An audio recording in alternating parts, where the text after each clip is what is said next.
Welcome, Journey students and parents to this year's virtual curriculum night.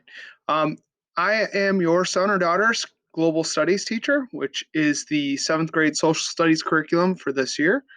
Um,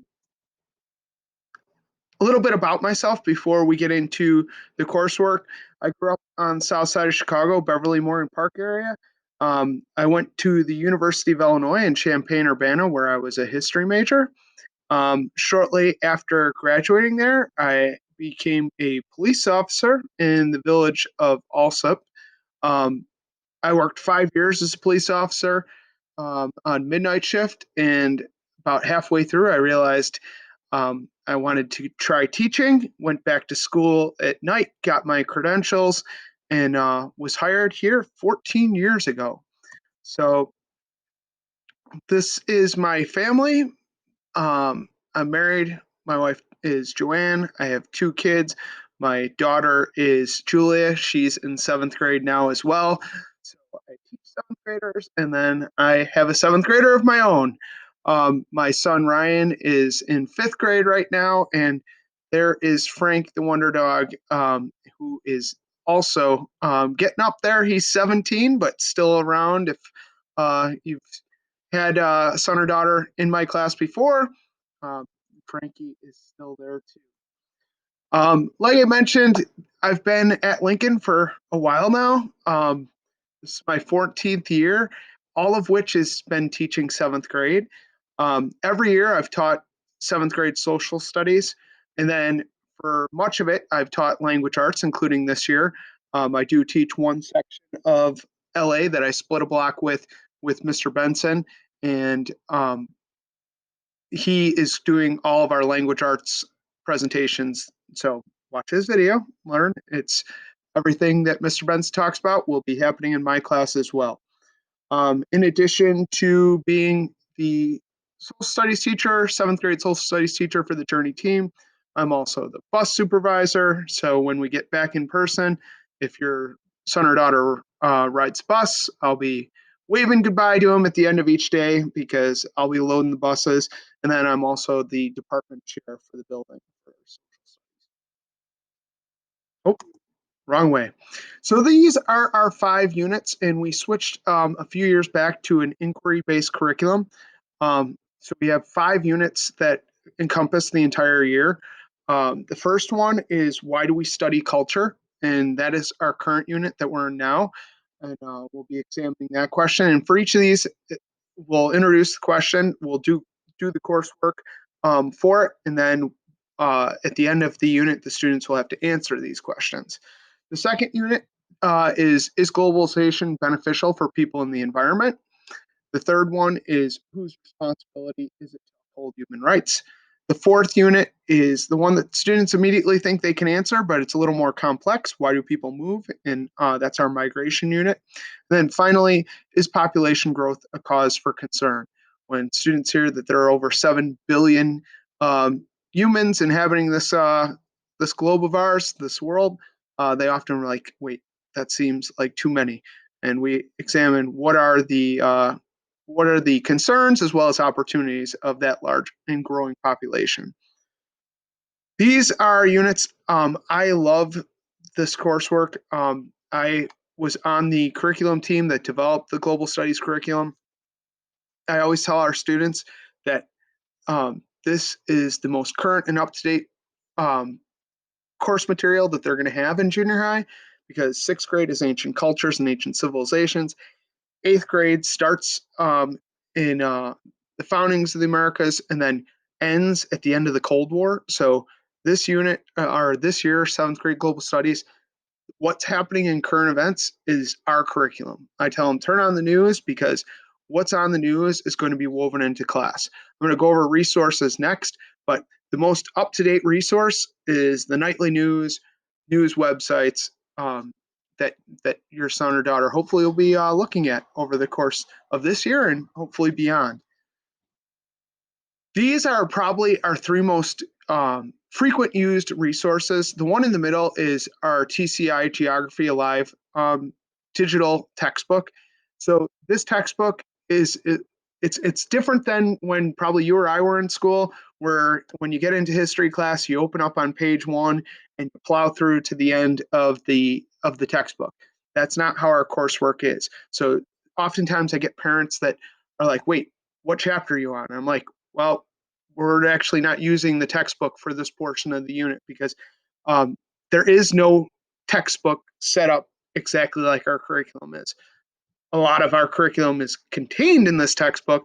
We use it as an anchor text that we refer back to, but um, it's not like something where we're going to start at chapter 1 and work our way to the end of it. So how you get to that, that's going to be key, because oftentimes parents are like, wait, where do I go? When your student opens My Canvas page, on the left side of the page, it says TCI Login, okay? TCI is the company that produces the digital textbook, which is Geography Alive. That's what you're going to click in. You have to go through Canvas. You can't go to the main website. Why? Because our subscription is tied in through Canvas. So when your son or daughter needs to use the textbook, they're going to go to Canvas. They're going to click on that. They're going to log in that way. All right. The other two websites that we use quite frequently are Culturegrams. In fact, we're going to be using that this week and next week. Culturegrams is also a paid site. When students are at Lincoln, which none of them are right now, they can click on the website and it will open right up. But when we use it, and we use it a great deal, at home, it won't do that. So students will have to log in. And oftentimes they're like, I don't know my login. The login is Naperville, lowercase, Naperville. And then the password is D203. Again, the D is lowercase. So if your son or daughter said, we have to use Culturegrams, I don't know the login. Wait, you'll be like, I saw it in Mr. Casey's presentation. Newsela is the third one, and Newsela also is a premium account that our district pays for. It is a current events website that we use in other courses as well. There's materials for science, materials for um, English language arts, and then definitely social studies. The nice thing about Newsela is that it is leveled. So there are 4 to 5 different Lexile levels. So if your son or daughter is struggling with a particular Lexile level, like they're reading it and they're like, I don't understand these words, they can toggle the Lexile level up or down. Same thing goes if they're looking for an additional challenge, they can toggle that Lexile level up. And they have the ability to do that on their own. Here are some key websites. I do have a Twitter handle. My class Twitter handle is Mr. Casey LJHS, all lowercase. I also have a Remind page. The Remind login information is on my Canvas modules, at the top of my Canvas modules. Remind is a website that I can push out messages to tell you about particular things that might be important for the course. But the 2 most important websites that you're going to need to know are Canvas and Infinite Canvas, especially this year. In this pre-pandemic, everything that I had, every course material, every slideshow, handout, article we used, I put on my Canvas modules. And that's more so even now with the pandemic.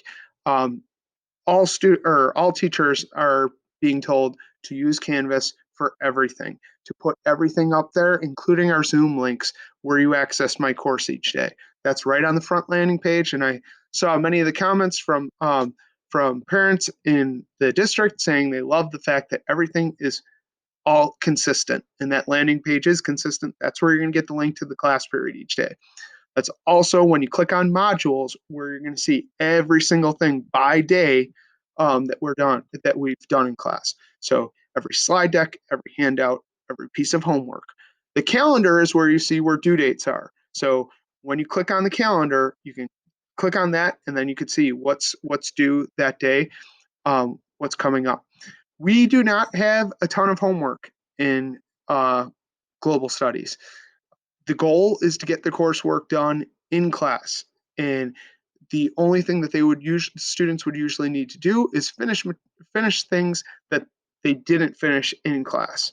There might be some additional reading or videos to watch prior to class so that they're able to hit the ground running ahead of time. But I try to keep the homework to a minimum, especially in our current setup where students are on the screen as much as they are. I don't want to add on to that. Infinite Campus is where I post all my grades. Now, we had a later start. We had what was referred to as 0 week for zero course content the first week, where I got to know your students, they got to know me. So in terms of grades right now, they're few and far between, but don't worry, there'll be plenty more grades as we go through. So, but that's where you're going to get all the grades. So Canvas, course materials, Infinite Campus is where you're going to get the grades. I usually do the bulk of my grading uh, over the week, or I'm sorry, over the weekend, and then post by that evening. So if you were to check Infinite Campus on Monday morning, that's probably going to be the most up to date for your grades or for your son or daughter's grades until the following weekend. So I usually do the bulk of my grading at that time. And in terms of my own personal goals, and I've shared this before, definitely um, my biggest goal is to try and expand your students' worldview.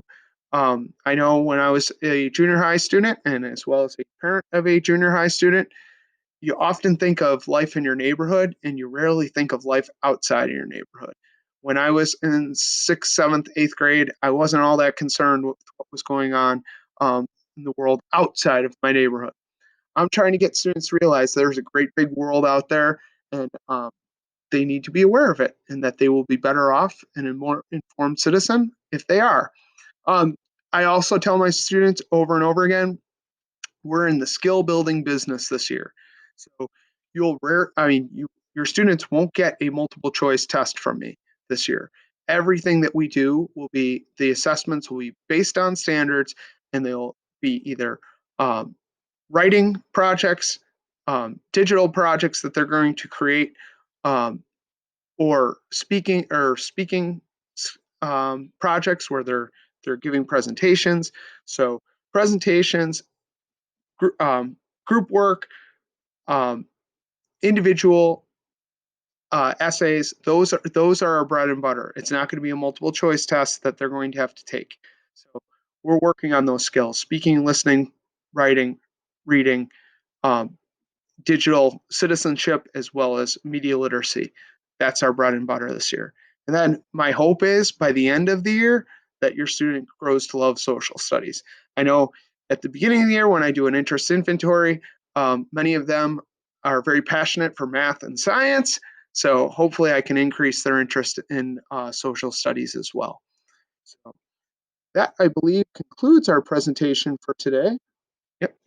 So if you have any questions, the best way to reach me is via my email, ecasey@naperville203. And I can't wait to work together this year. I know it is a strange, unusual, challenging year, but I have no doubt in my mind that we will be successful and that your student will be successful and hopefully walk away with a new appreciation for the world around them and social studies. Thank you and have a great night.